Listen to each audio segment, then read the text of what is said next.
ओम ओम प्रणमामि गुरुजी। नमः प्रथमः ओम भगवतमङ्गलम् नित्रयं नमस्कृत्य नमस्कृत्य वित्ते तदुक्तैः परिभाव्य च वैयाकरणसिद्धान्त कौमुदीयं विरच्यते। विरच्यते। अग्रे सूत्रम् अस्ति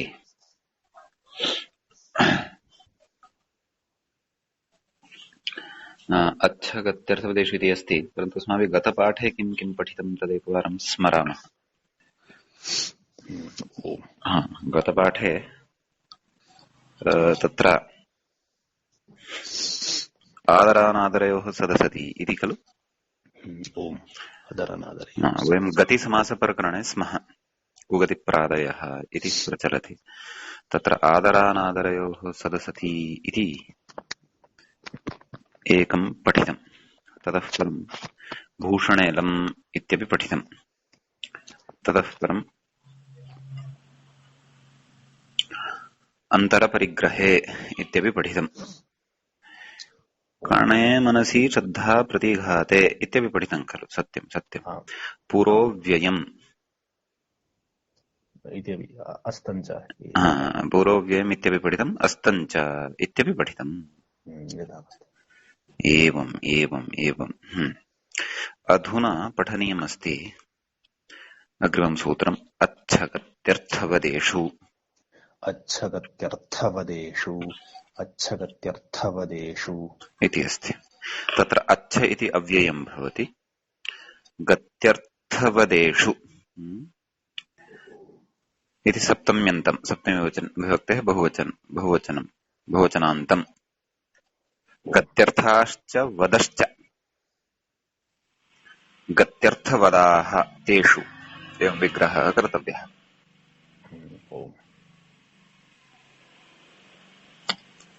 एवं खलु। तदेव गतिः निपाताः इत्यादि सर्वम् अनुवर्तते। तत्र सूत्रार्थः क्रियते। गत्यर्थधातुषु वदधातौ च प्रयुज्यमानेषु अच्छ इति अव्ययं गतिसंज्ञकं स्यात् इति। एवं खलु। नाम गत्यर्थकधातवः अपि च वदधातुः यः वर्तते, एते सर्वेपि गत्यर्थकधातवः बहवः सन्ति। एवं खलु। तत्रैव वदव्यक्तायां वाचि इत्यपि कश्चन धातुः वर्तते। अतः एतेषु प्रयुज्यमानेषु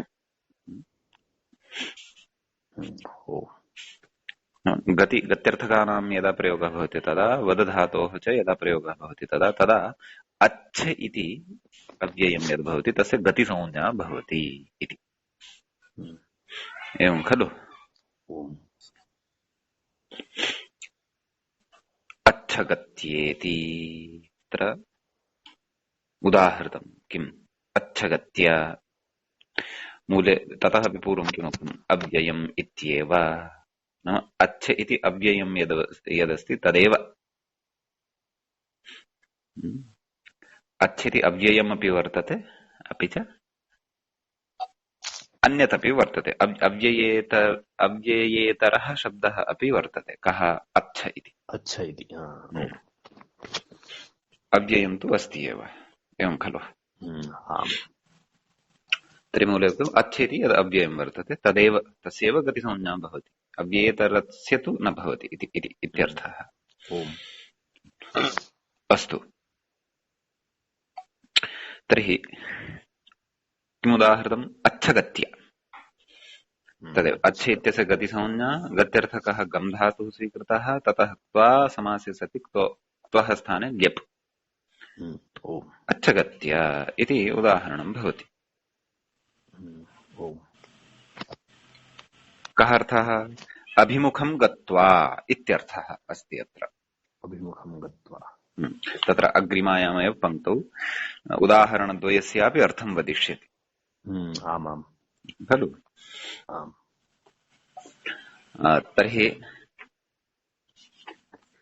अभिमुखं नाम सम्मुखम्। सम्मुखम् अथवा पुरतः आम् आम्। इति खलु वदामः। तथा हा ततः परम् अच्छोद्य इति वदधातोः योगे ओम्। एवं खलु। तर्हि ओम्। अच्छ उपपदपूर्वक वदधातोः क्त्वा प्रत्ययः समासः।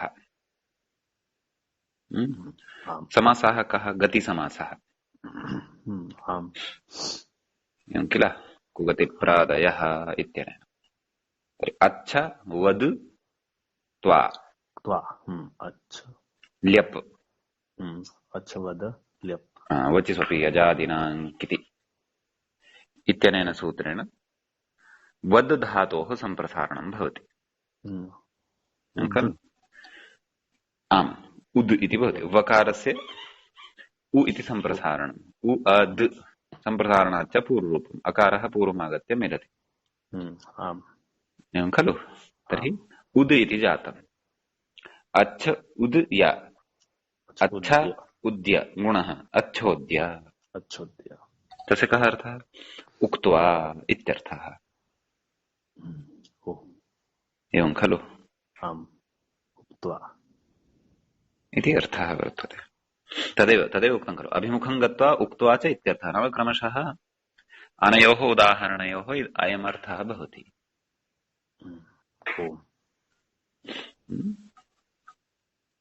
अभिमुखं गत्वा अभिमुखम् उक्त्वा च इति एवम् अन्वयः वाक्यस्य एवम् अन्वयः कर्तव्यः। अभिमुखं गत्वा अभिमुखम् उक्त्वा, अभिमुखं गत्वा नाम सम्मुखं गत्वा सैनिकः अच्छगत्य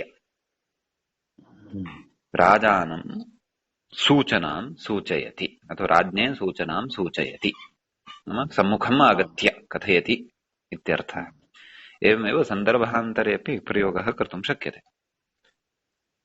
एवञ्च अग्रे अभिमुखम् उक्त्वा नाम सम्मुखं कथयित्वा इत्यर्थः। साक्षात् पुरतः एव आगत्य कथयति इत्यर्थः, कथयित्वा इत्यर्थः। एवं खलु। एतत्तु नाम कस्य नाम अच्छ इति अव्ययं यदस्ति तस्य एव गतिसंज्ञायाः इदं तस्यैव गतिसंज्ञा भवति इत्युक्तम्। यदा तु अस्य गतिसंज्ञा न भवति तदा तु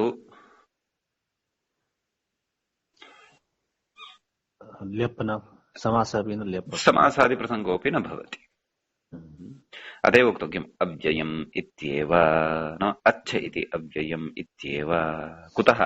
पूर्वोऽव्ययम् इत्यतः अनुवर्तते। अस्तञ्च इत्यत्रापि सम्बन्धः आसीत् खलु खलु। अपि च तस्यैव अनुवर्तनम् अत्रापि वर्तते। कुत्र? अच्छगत्यर्थपदेषु एवम् अस्ति। तर्हि अव्ययरूपं च वर्तते यद् अच्छ इति, तस्य अभिमुखम् इत्यर्थः। अव्ययभिन्नस्य तु अर्थान्तरम्। अतः यत्र अव्ययत्वं नास्ति अस्य तत्र गतिसंज्ञा न भवति। कथं? तत्र किं तत्र उदाहरणं दत्तम्? जलम् अच्छं गच्छति अथवा अच्छं जलं गच्छति इति वा। अस्तु, तद्विषये अत्र इतः पूर्वम् एतेन किमपि उक्तं वा? गतिसमासे क्तो लिप् अच्छोद्य वदधातोः क्त्वा, गतिसमासे क्तो लिप् अच्छ इति अव्ययम् आभिमुख्ये यस् अधुना उक्तवान्, आभिमुख्यार्थे वर्तते। तद्यथा बर्हिः अंच्छतीति, बर्हिः अंच्छतीति, अच्छन्ति बर्हि अच्छन्ति, अच्छन्ति स्यात् वा अच्छति इति स्यात् वा? अत्र अनुस्वारः अस्ति, अत्रापि अस्ति वा? मम पुस्तके। तर्हि पाठभेदः द्रष्टव्यः वा इति।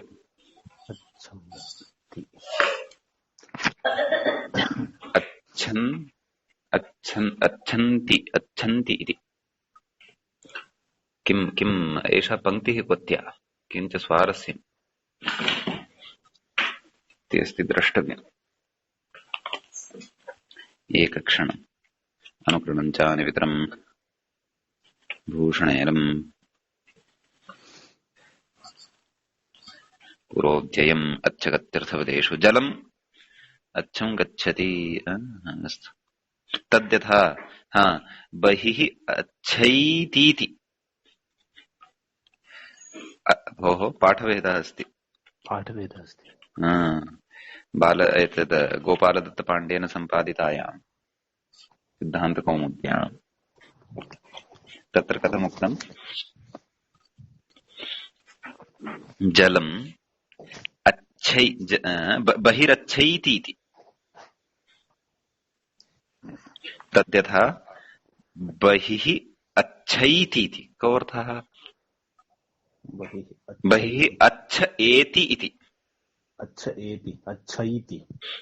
बहिः अच्छ एति इति एवं खलु? आमाम्। तर्हि अच्छेति अव्ययत्वादेव तत्र एतद् नाम अम् इत्यादिकं न श्रूयते।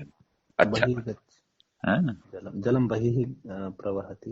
बहिः अच्छ एति। बहिरच्छैति इति अस्ति। एतेन अत्र कः पाठः दृश्यते? अत्र पाठः दृश्यते बर्हिरच्छन्ति इति। एवं नैव असङ्गतः अयं पाठः इत्येव भाति।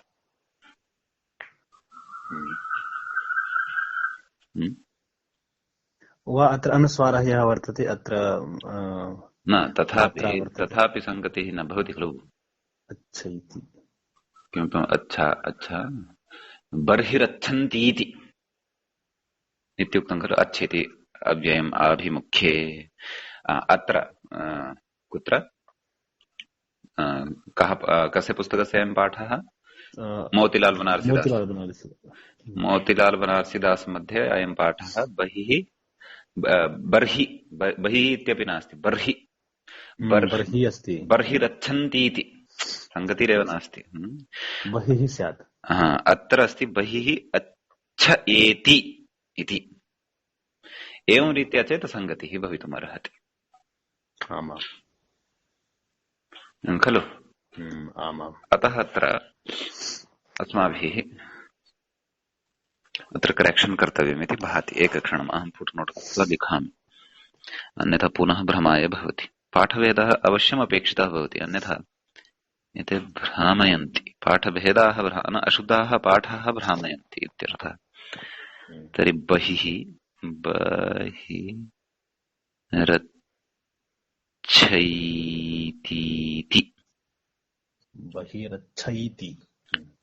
इति बहिरच्छैतीति इति साधुपाठः इति लेखनी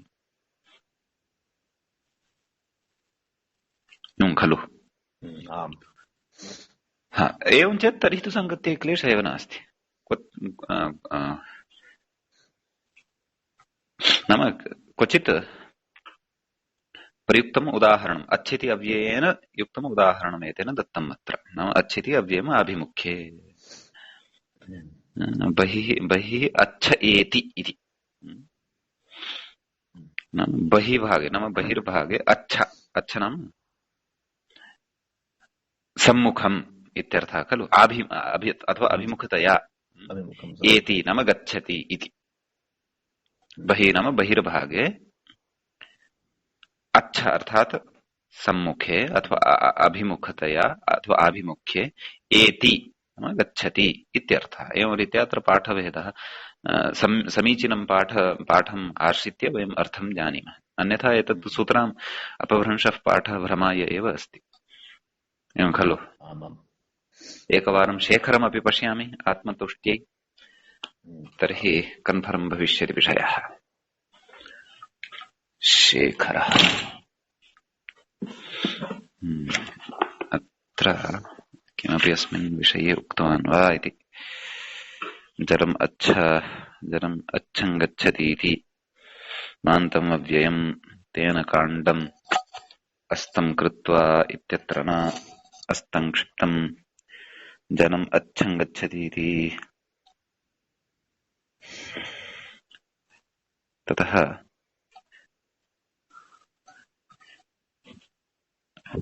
हा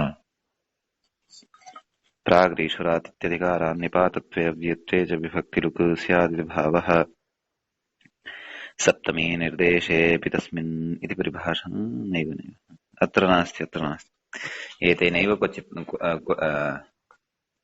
विद्यमानम् इदं वाक्यं लिखितं वर्तते।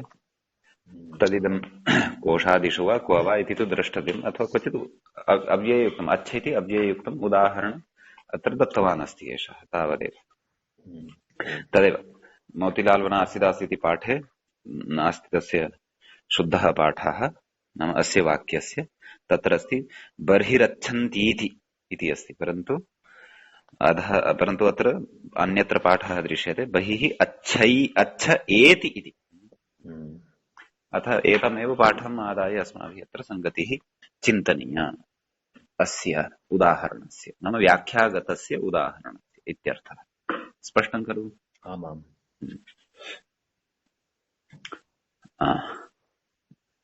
तदाह अभिमुखमिति, नाम अभिमुखं गत्वा उक्त्वा च इत्यर्थः। इदं तु अस्माभिः विचारितम्। जलम् अच्छं गच्छति इति। अत्र अच्छ शब्दस्य नाव्ययत्वम्, एवं किल? प्रत्युदाहरणे। हा, प्रत्युदाहरणे अत्र अव्ययत्वं नास्ति, न गतिसंज्ञा, नापि प्राग्रीश्वरान्निपाताः इत्यधिकृतनिपातसंज्ञा खलु। एतत् सर्वं नास्ति एव। यत् अव्ययत्वे सत्येव इदं सर्वं वर्तते। किं गतिसंज्ञा वा निपातादिकं वा इत्यादि, एवं खलु। कुतः? यथा अव्ययम् इत्यनुवर्तते, अतः।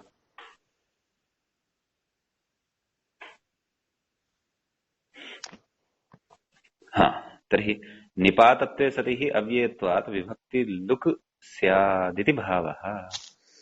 नाम यदि अव्ययरहितस्य अच्छ इति शब्दस्य निपातत्वं स्यात्, एवं खलु,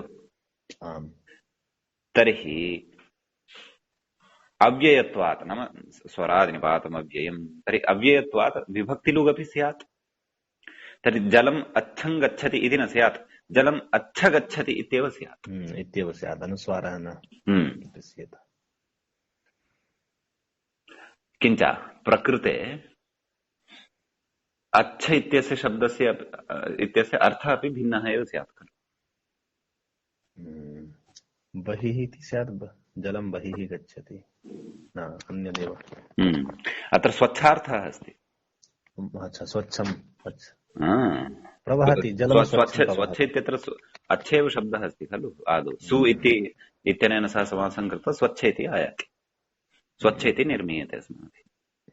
नाम स्नाता स्वच्छं जलं गच्छति इति अर्थः। अत्र अन्यः कर्ता, गमनक्रियायाः कर्ता कश्चन अध्याहार्यः अत्र।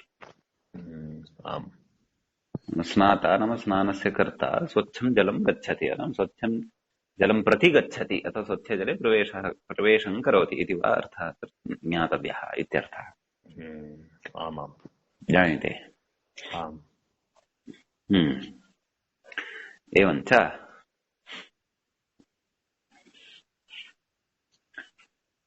अत्र अव्ययत्वं नास्ति, अतः कृत्वा तदेव निपातत्वात् प्रकृते तस्य लोपादिकमपि न भवति, गतिसंज्ञा अपि नास्ति। अव्ययरूपस्य एव अच्छ इति शब्दस्य गतिसंज्ञा निपातसंज्ञा वा। अनव्ययरूपस्य तु गतिसंज्ञा निपातसंज्ञा न। यद्यपि निपातत्वात् अपि केचन शब्दाः अव्ययानि सम्पद्यन्ते, परन्तु प्रकृते स्वाभाव्येनैव अव्ययत्वम् अपेक्षितम्। तादृशस्य एव गतिसंज्ञा, तादृशस्य एव च निपातसंज्ञा। यः अव्ययत्वं यस्य नास्ति, प्रसिद्धम् अव्ययत्वं नाम निपातक्षेत्रात् अपि भिन्नस्थले यस्य अव्ययत्वं नास्ति, तस्य प्रकृते गतिसंज्ञा निपातसंज्ञादिकं नास्ति इति भावः। स्वच्छं जलं गच्छति अथवा अच्छं जलं गच्छति इत्यादौ तस्य गतिसंज्ञा गतिसंज्ञायाः अभावात् तत्र तदेव प्राक्प्रयोगोऽपि न भवति। गतिसंज्ञकानां प्राक्प्रयोगोऽपि भवति। ते प्राग्धातोः। तर्हि यदि अत्रापि गतिसंज्ञा स्यात् तर्हि स्वच्छम् अच्छ गच्छति इति स्यात्। स्वच्छम् अच्छ गच्छति एवं खलु? आमाम्। अथवा तद् समासादिवशात् तत्र अन्यानि कार्याणि अपि स्यात्। क्त्वान्तमपि प्रयोक्तव्यं स्यात्। यदि जलम् अच्छगत्य एवं किमपि अनिष्टं स्यात् तत्तु नापेक्षितम्। अतः एव अस्य गतिसंज्ञापि न अव्ययरूपस्य एव गतिसंज्ञा भवति, न तु अस्य। एतावान् विषयः अत्र अस्ति। स्पष्टः? आमां, स्पष्टः। अग्रिमं सूत्रं पश्यामः। ओम्। अग्रे अस्ति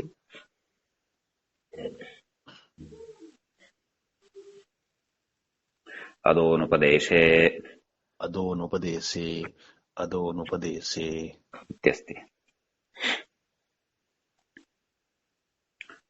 तत्र उच्यते अधः इति अव्ययम् अस्ति। न उपदेशः अनुपदेशः तस्मिन् अनुपदेशे इत्यस्ति।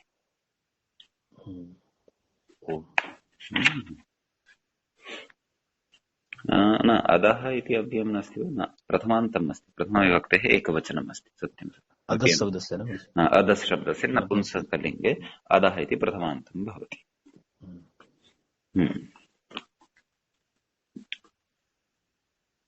सूत्रार्थस्तु नोक्तः अस्माभिः अवगन्तव्यः। अधः शब्दः अनुपदेशे गतिसंज्ञः स्यात् इति। अनुपदेशार्थः यदा गम्यमानः भवति तदा अदस् इति शब्दस्य तद् नपुंसकलिङ्गे विद्यमानस्य नपुंसकलिङ्गे विद्यमानस्य इति तु नोक्तं खलु। समासे भवितुमर्हति न गुरुजी। परन्तु अधः इति प्रयुक्तम् इति कृत्वा तत्र नपुंसकलिङ्गे विद्यमानस्य एव ग्रहणं कर्तव्यम्। मूले सूत्रे उक्तं खलु अधः अनुपदेशे सूत्रे एव खलु।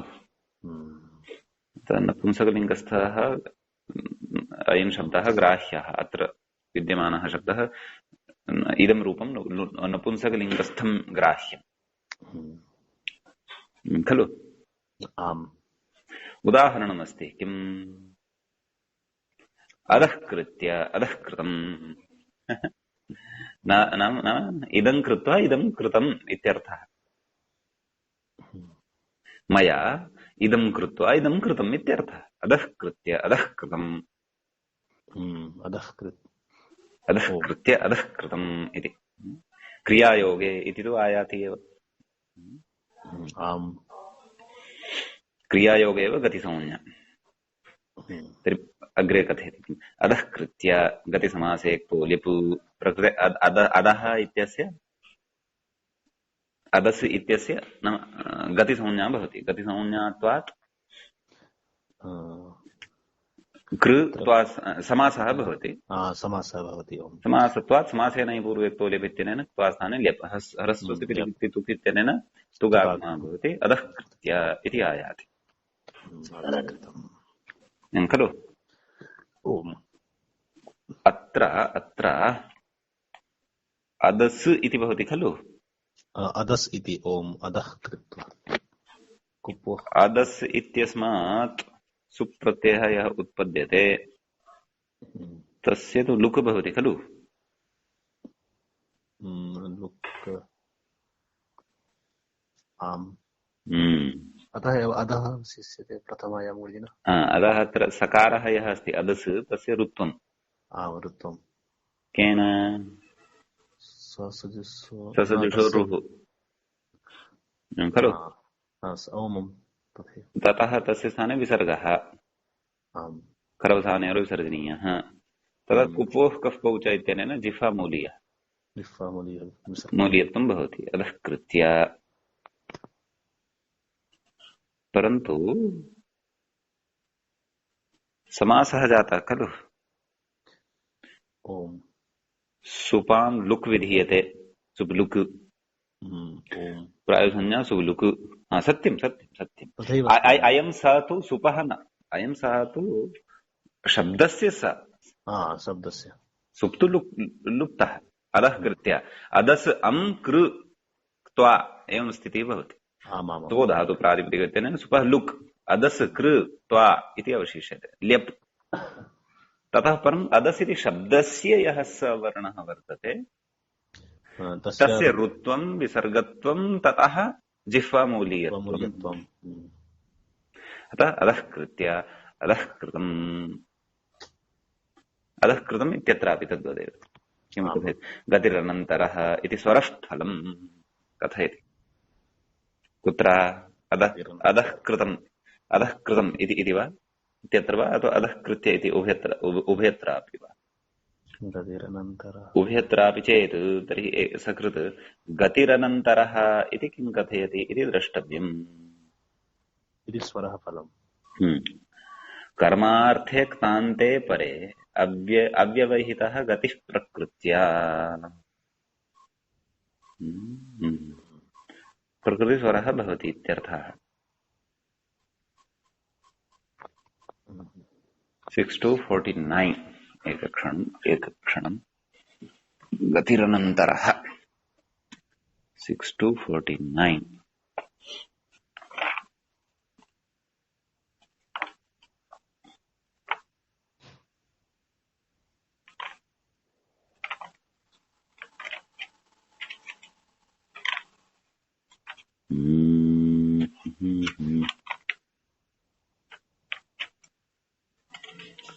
खलु 49 इत्येव अस्ति खलु सूत्रसंज्ञा।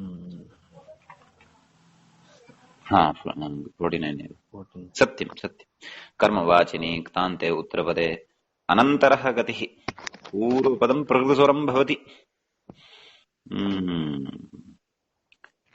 प्रकृतिस्वरविधानम् एतेन क्रियते। प्रकृतिस्वरत्वात् उपसर्गाश्चाभिवर्च्यम् इति फिटसूत्रेण प्र इत्यस्य उदात्तत्वं भवति। तत्प्रयोजनमस्ति क्व?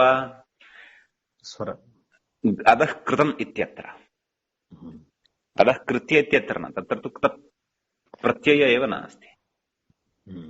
अधः कृतम् इत्यत्र गतिरनन्तरः इति स्वरः फलम्।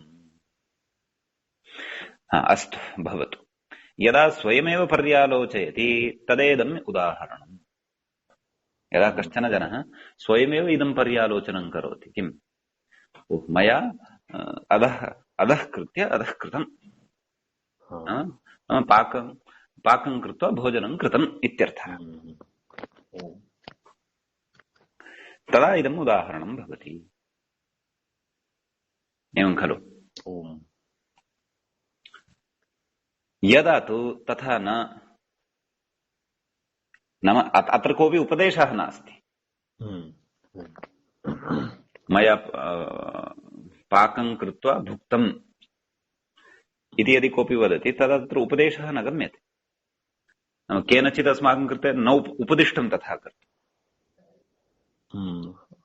लोट् लकारस्य प्रयोगः अपि नास्ति। परं प्रति उपदेशे, अग्रे गते परं प्रति उपदेशे प्रत्युदाहरणम् अधः कृत्वा अधः कुरु, तत् प्रत्युदाहरणं युज्यते। अधः कृत्वा अधः कुरु, तत्र उपदेशः अस्ति। उपदेशः अस्ति इति कृत्वा अधः इत्यस्य गतिसंज्ञा अपि नास्ति। गतिसंज्ञा नास्ति चेत् समासप्रसङ्गोऽपि नास्ति। अन्यथा अधः कृत्य अधः कुरु इति स्यात्, अधः कृत्य अधः कुरु इति स्यात्। तर्हि अधः कृत्य इति श्रवणेनैव ज्ञातव्यम्, अत्र अनुपदेशः अस्ति। अधः कृत्वा इति विच्छिद्य यदि उच्यते तर्हि तत्र उपदेशः नास्ति इत्यर्थः। एतावान् विशेषः अस्मिन् सूत्रे अस्ति। ज्ञायते खलु? ओम् अनुवर्तयामः। अस्तु, भवतु मङ्गलं तु जातमस्ति। अस्माकं मध्ये पाठं प्रवर्तते। अस्तु, अग्रे सूत्रमस्ति तिरोऽन्तर्धौ इति अस्ति। तिरः इति अव्ययम्। अन्तर्धौ इति सप्तमी विभक्तेः एकवचनम् अस्ति। गतिः क्रियायोगे निपाताः इत्यादि सर्वम् अनुवर्तते।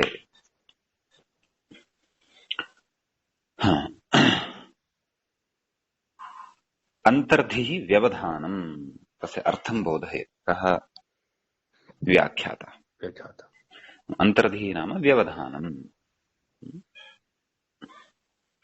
तत्र तिरस् इति अव्ययम् नाम व्यवधाने गम्यमाने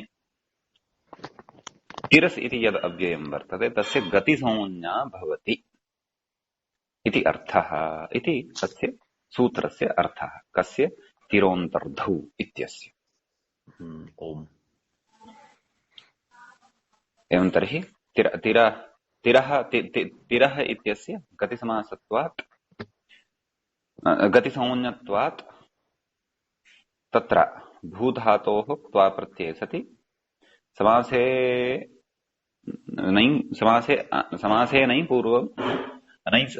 नै पूर्वे क्तो लिप् अनै पूर्वे क्तो लिप् अतत्वः स्थाने लिप् इति भवति। तिरो भूय इति अर्थः। इति उदाहरणं सिद्ध्यति। व्यवहितो भूत्वा इत्यर्थः। एवं किल? हिन्द्यां वदामः वयं चुप करके।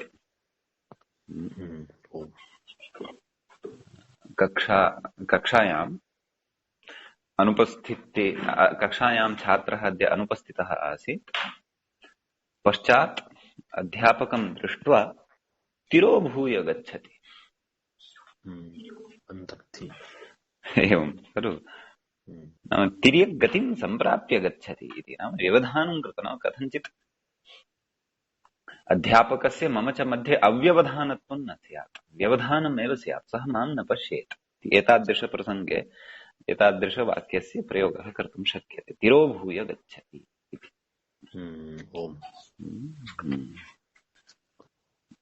एतावानेव विशेषः अस्मिन् सूत्रे अस्ति, नान्यः। आमाम्, स्पष्टं किल? यत् तिरस्कृत्य वदामः तत्रापि समासः एवमेव तस्य अग्रे आगच्छदस्ति। तिरस्कृत्य तस्य विधानम् अग्रिमेण सूत्रेण वक्ष्यते। अग्रिमं सूत्रम् अस्ति विभाषाकृञि इत्यस्ति। विभाषा इति प्रथमान्तं भवति। कृञि इति कृञ् इत्यस्य सप्तमीविभक्तेः एकवचनं भवति। तिरोऽन्तर्धौ गतिः क्रियायोगे निपाताः इति अनुवर्तते किल? सूत्रार्थः इत्थं कृतः व्याख्यात्रा। कृञि प्रयुज्यमाने तिरस् इति अव्ययं गतिसंज्ञकं स्यात्।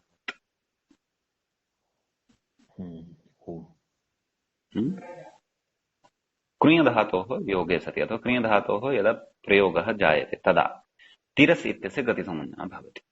विकल्पेन भवति। विभाषा विकल्पेन भवति। इतः पूर्वं तु क्रियः प्रसङ्गः नासीत्। इतः पूर्वं तु भूधातुः तत्र आसीत्। तिरो भूय इति। प्रकृते क्रियः योगे विकल्पव्यवस्था उच्यते।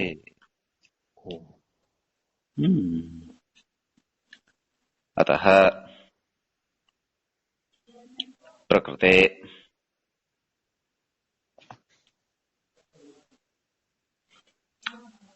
यत्र गतिसंज्ञा भवति तत्र समासः।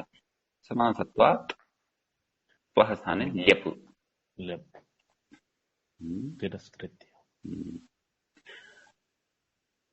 राजा चोरं तिरस्कृत्य मृत्युदण्डं ददाति अथवा दण्डं ददाति।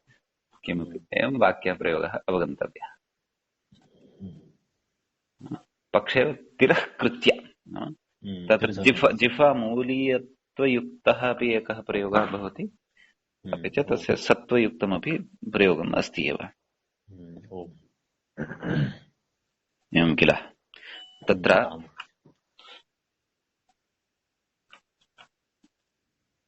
तिरस्कृत्य, तिरस् अव्ययं तिरस् इत्येव अस्ति। खर्वसानयोर्विसर्जनीयः इत्यनेन स आदौ रुत्वं भवति। ससजुषोरुः रुत्वं रुत्वात् परं तस्य विसर्गत्वं। विसर्ग विसर्जनीयस्य सः इत्यनेन विसर्गः प्राप्तः भवति। कुप्पोः कफौ च इत्यनेन तस्य जिह्वामौलीयम् खलु विकल्पेन न तिरः कृत्य इति भवति। विसर्ग पक्षे यत्र तत्र विसर्गः एव तिष्ठति तत्र तिरः कृत्य इत्यपि भवति। कुप्पोः कुप्पौ च इति सन्धिप्रकरणे पठितं सूत्रं द्रष्टव्यम्। उदाहरणद्वयस्य अपि सिद्धिः भवति तावदेव। स्पष्टम्। आम्, यत्र तु गतिसंज्ञा न भवति तत्र समासोऽपि न भवति। अतः तिरः कृत्वा इति भवति खलु।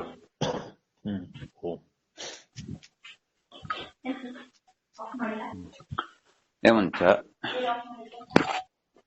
रूपद्वयं भवति।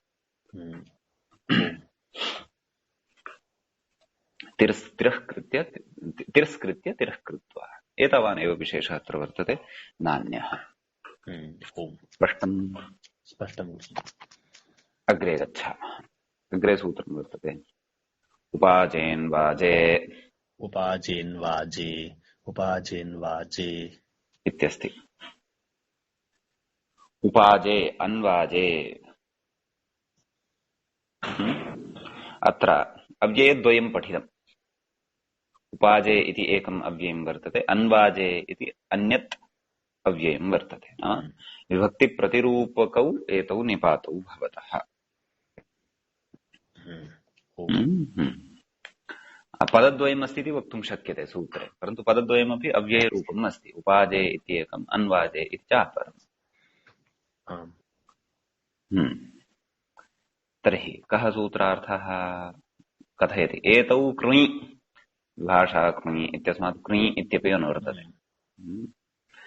एतौ कृञि वा गतिसंज्ञौ स्तः, विकल्पेन अनयोः गतिसंज्ञा भवति इत्यर्थः। उदाह्रियते उपाजे कृत्य, उपाजे कृत्वा, अन्वाजे कृत्य, अन्वाजे कृत्वा। उपाजे कृत्य गतिसंज्ञा पक्षे गतिसमासे क्तो ल्यप्। अन्वाजे कृत्य अत्रापि तथैव कथयति व्याख्याता कथयति। उपाजे अन्वाजे इत्यव्यये दुर्बलस्य बलाधाने वर्तेते तदाह दुर्बलस्येति। दुर्बलस्य बलमाधाय इत्यर्थः खलु।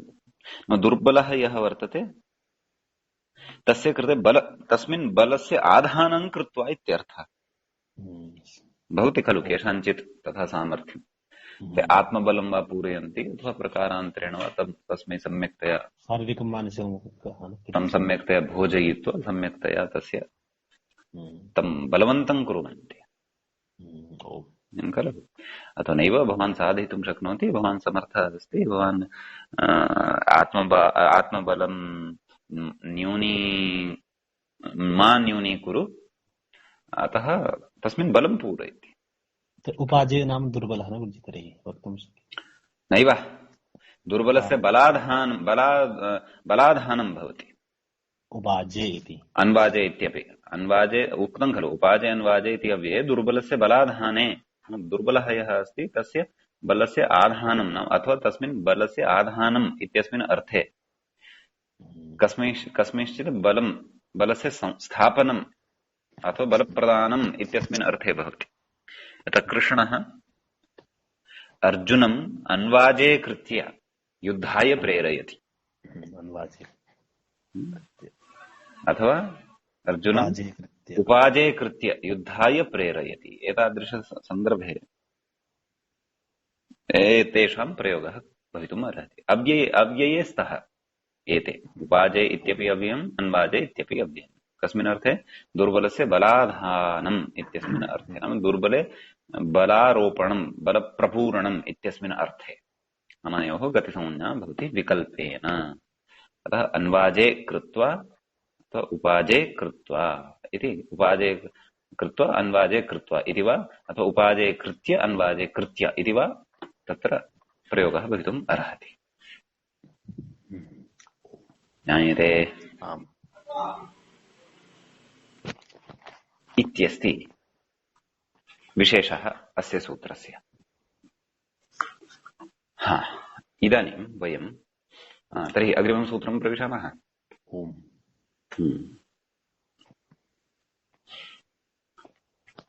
अग्रे सूत्रमस्ति साक्षात् प्रभृतीनि च। साक्षात् प्रभृतीनि च, साक्षात् प्रभृतीनि च इत्यस्ति। साक्षात् प्रभृतियेषाम् तानि साक्षात् प्रभृतीनि बहुव्रीहिः अस्ति खलु। हरि ओम् हरि ओम्। ओम् ओम् उजिस्वयत्। च इति अव्ययं वर्तते। च अव्ययम्। क्री वा गतिसंज्ञानि स्युः इत्युक्तम्। शेषपूर्णेन सूत्रं व्याचष्टे। विभाषा कृञि इत्यस्मात् कृञि इत्यनुवर्तते। साक्षात् प्रभृतीनि नाम साक्षात् प्रभृतीनि शब्दरूपाणि यानि वर्तन्ते तानि कृञ् इति धातोः योगे कृञ् इति धातौ सति विकल्पेन गतिसंज्ञकानि भवन्ति इत्यर्थः।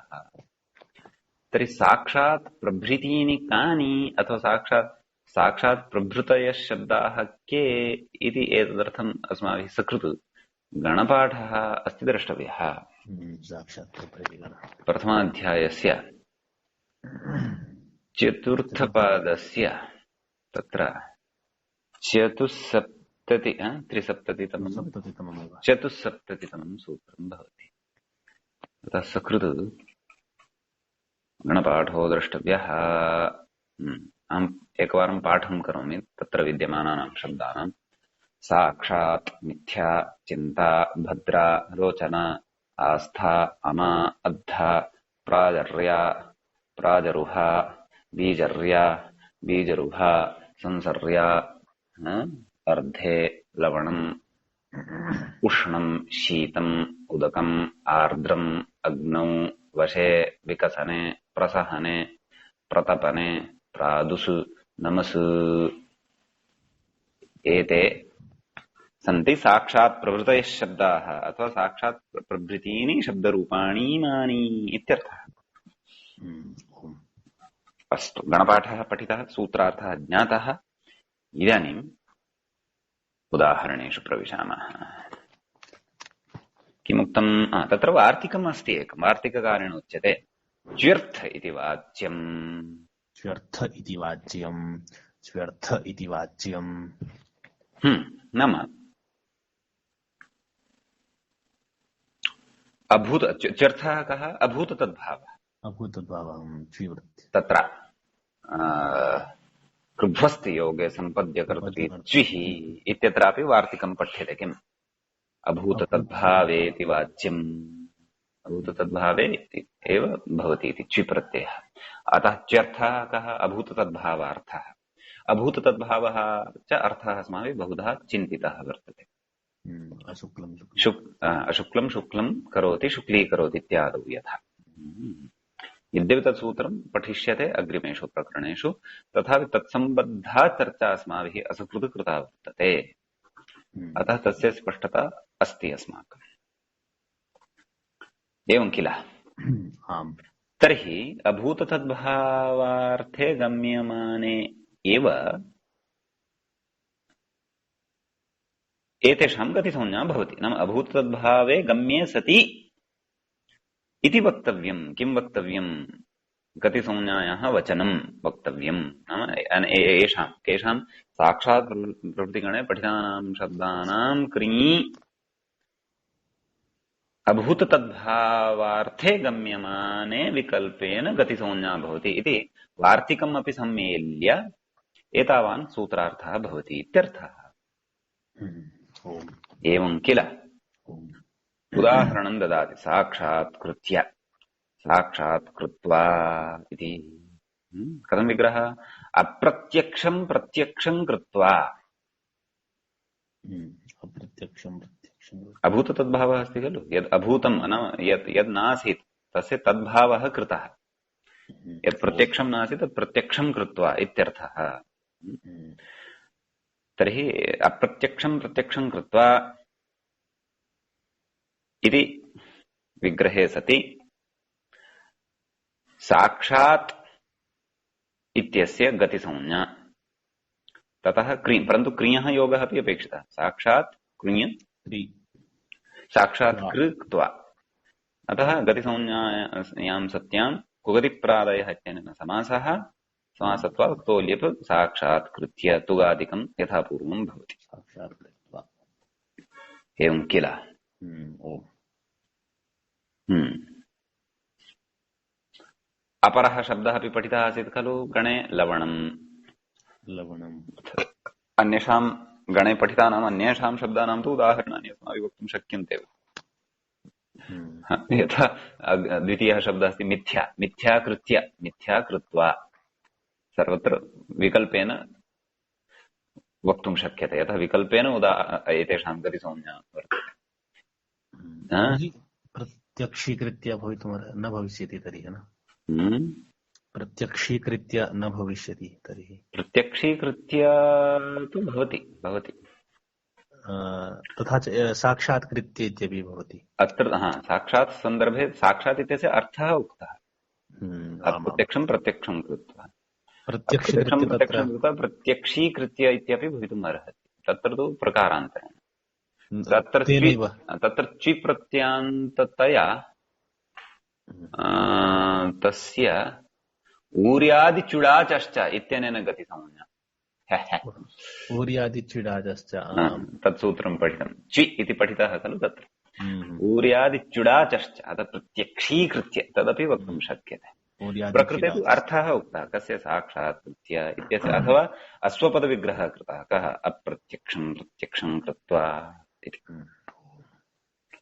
चिन्ता इत्यपि अस्ति तत्र चिन्ता कृत्य चिन्ता कृत्वा तर्हि साक्षात् प्रकृतिगणे प्रवेशसामर्थ्यात् चिन्ता इत्यस्यापि निपातत्वं भवति निपातत्वात् अव्ययत्वम् अस्ति चिन्ता इत्यस्य अथ उच्यते खलु कैश्चित् किं चिन्ता मा करोतु तत् सम्यगेव अस्ति कुतः यत् निपातत्वम् अस्ति अस्य निपातत्वं कुतः एतेन कः सः साक्षात् प्रभृति अलः प्राग्रीश्वरान् निपाताः इतोपि अधिरीश्वरे इति नागतं खलु अधिरीश्वरे तु अग्रे आगमिष्यति तस्मात् ईश्वरात् पूर्वं पूर्वं निपाताः अतः एतेषां गतिसंज्ञापि अस्ति निपातसंज्ञापि अस्ति निपातत्वात् अव्ययत्वम् अस्ति कस्य चिन्ता चिन्ता शब्दः अपि अस्ति खलु गणे अतः तर्हि चिन्ता अच्छा चिन्ताम् अथ तत्र द्वितीयामपि कुर्वन्ति अच्छा प्रयोगं कुर्वन्ति तथा च चिन्ता अपि वदन्ति न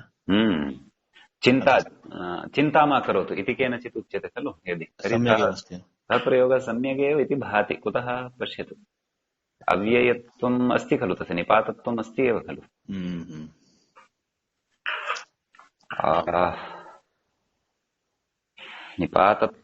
निपातत्वात् तस्य स्वतन्त्रः प्रयोगः भवितुम् अर्हति एव खलु यतः साक्षात् इत्यस्यापि स्वतन्त्रः प्रयोगः क्रियते एव खलु अस्माभिः साक्षात् साक्षात् पश्यामि इति वदामः एव खलु आम् एवं भद्रा रोचना आस्था भद्रा कृत्य भद्रा कृत्वा रोचना कृत्य रोचना कृत्वा साक्षात् कृत्वापि अस्ति प्रयोगः अत्र तत्तु अस्ति एवम् अन्ये अपि प्रयोगाः अवगन्तव्याः इत्यर्थः ओम गतिसंज्ञकत्वात् अव्ययत्वं तस्य निपातत्वात् अव्ययत्वं निपातत्वात् अव्ययं निपाताः सन्ति खलु एते अतः गणे पठिताः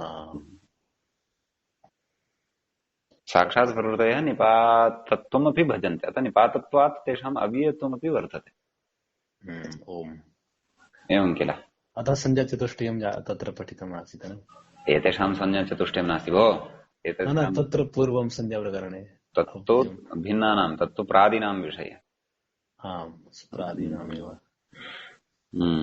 तर्हि मम किम् अत्र जिज्ञासा जायते तर्हि चिन्ता कृत्वा इति प्रयोगः सिद्ध्यति एव खलु सम्यक् एव ओम् ओम् चिन्ता यतः कृत्य चिन्ता कृत्वा। एतत् चिन्ता इत्यस्य विकल्पेन गतिसंज्ञा वर्तते। ओम्। विकल्पेन गतिसंज्ञा अस्ति सत्यं, परन्तु निपातत्वं तु अस्ति एव। प्राग्रीश्वरान् निपाताः, ओम्। निपातत्वात् अव्ययत्वमपि अस्ति एव आम् खलु। ओम्। तथा चेत् अस्य निपातत्वात् नित्यमेव अव्ययत्वम् इति स्यात् वा? तथा न स्यात्। चिन्तायाः विषयः नास्ति तर्हि तु स्त्रीलिङ्गे अपि प्रयोगः भवति। तत्तु सत्यम्। अतः नाम नित्यतया अव्ययत्वं न स्यात् खलु अस्य। स्वरादिनिपातम् अव्ययम् इत्युक्तम्। स्वरादिनिपातम् अव्ययम् इत्युक्तम्, तर्हि निपातत्वात् अव्ययत्वम् अस्ति एव खलु। तर्हि अस्य एतेषां स्वातन्त्र्येण अपि प्रयोगः भवितुम् अर्हति खलु। आमाम्। नाम समासं कृत्वा अथवा क्रियधातोः योगे सत्येव एतेषां प्रयोगः भवति इति नास्ति खलु। आम् तथा चिन्तां न करोतु साक्षात् गच्छतु तथा वदामः। चिन्तां न करोतु इत्यपि खलु वक्तुं शक्नुमः एव खलु। आमाम्। ओम्। नाम गणे पाठत्वात् अव्ययत्वम् अस्ति। ओम्। गणेतरस्थले यत्र वयं चित् इत्यादि चिति इति धातुं स्वीकृत्य ततः क्तप्रत्ययं स्वीकृत्य ततः टापं कुर्मः, तदा तु चिन्ता इत्यस्य अनव्ययत्वमपि स्यादेव खलु। अनव्ययत्वाच्च तस्य चिन्ताम् इति एवम् एवम् एवं चिन्तां मा करोतु इत्यादयः प्रयोगाः अपि स्युः इति मम भाति। ओम्। अस्तु। तत्रैव एकः शब्दः पठितः, लवणम्। लवणं कृत्य लवणं निपातत्वात् अव्ययत्वम् अस्ति एव तस्य। ओम्। किं कथयति व्याख्याता? लवणं किं कथयति? लवणं संस्थाप्य तिष्ठ तिष्ठ तिष्ठ तिष्ठ तत्र लुकम् आशङ्क्याः। व्याख्याता तत्र सुब्लुकम् आशङ्क्याः मान्तत्वमिति। कुतः? लवणं कृत्य। कथं विग्रहः? अलवणं लवणं कृत्वा इति विग्रहः। तर्हि तत्र लवणम् अम् लवण अम् इति न भोः, लवणम् अम् कृत्वा। श्रूयताम्। लवणम् अम् कृत्वा इत्यस्य ल्यप् सुपः लुक्। किम् अवशिष्टम्? लवणम् कृत्वा मकारस्य अनुस्वारः। लवणम् क्त्वा स्थाने ल्यप्। लवणं कृत्य यत्र गतिसंज्ञा नास्ति तत्र समासभावे लवणं कृत्वा इत्यर्थः। एवं खलु। ओम्। तत्र कथयति उष्णं शीतम् उदकम् आद्यम् इति पञ्चानां साक्षात् प्रकृतिगणे मान्तत्वं पठितम्। मान्तत्वम् अस्ति। मान्तत्वं निपात्यते इत्यर्थः। नाम मान्तत्वम् एतेषां नाम इमानि मान्तानि अव्ययानि, मान्तानि निपातानि। मान्ताः निपाताः इमे। अतः मकारान्तत्वम् एतेषां वर्तते। आद्यम्। एवं किल। अतः लवणम् इति मकारान्तः अत्र अव्ययशब्दः ग्राह्यः। तस्मात् सुगुत्पत्तिः जायते, अम् तस्य लोपः भवति इत्यर्थः। अतः लवणं कृत्य इत्यत्र सुपः लुक् तु न कृतः खलु, अम् तु तथैव तिष्ठति खलु इति न शङ्कनीयः। कुतः? एते सन्ति, एते गणे पाठसामर्थ्य गणे निपातनवशादेव मान्तत्वं भजन्ते। ज्ञायते? निपातत्वमस्ति, निपातत्वात् अव्ययत्वमप्यस्ति एव इत्यर्थः। ज्ञायते? मध्ये अम् आनीतम् यथा लवणम् अम् तत्तु अलौकिकविग्रहवेलायाम् आयाति एव खलु। लौकिकविग्रहः कः? अलवणं लवणं कृत्वा। तर्हि अलौकिकविग्रहः कथं कर्तव्यः? लवणम् अम् कृत्वा। तदनन्तरं तस्य लोपः भवति इत्यर्थः। ओम्। गुरुजी अत्र यथा परस्वर्णः न भविष्यति न पदान्तत्वाभावात्। कुत्र? भवति तत्र भवति खलु परसवर्णः तत्र यथा पदान्तत्वाभावः भवति खलु वापदान्तस्य भवति खलु भविष्यति न तत्र वापदान्तस्य अन्तर्वर्तिनीं विभक्तिम् आश्रित्य प्रत्ययलक्षणं समाश्रित्य तस्य पदान्तत्वात् वापदान्तस्य इत्यनेन लवणं कृत्य इति इत्यपि एवम् एवम् एवम् इति परसवर्णयुक्तं रूपमपि वक्तुं शक्नुमः। अतः कथितवान् किं कथितवान् मान्तत्वं निपातनात् नाम एतेषां शब्दानां निपातनवशात् मान्तत्वं भवति इत्यर्थः। एवं किल आम् ज्ञायते किल ओम स्पष्टं स्पष्टं तर्हि समीचीनं भवतु अद्य एतावद् भवतु वयम् अग्रे श्वः पठिष्यामः समीचीनं ओम भवतु मङ्गलमुनित्रयीन् नमस्कृत्य स्तुतिः परिभाव्य च वैयाकरणसिद्धान्तकौमुदीयं विरच्यते अस्तु।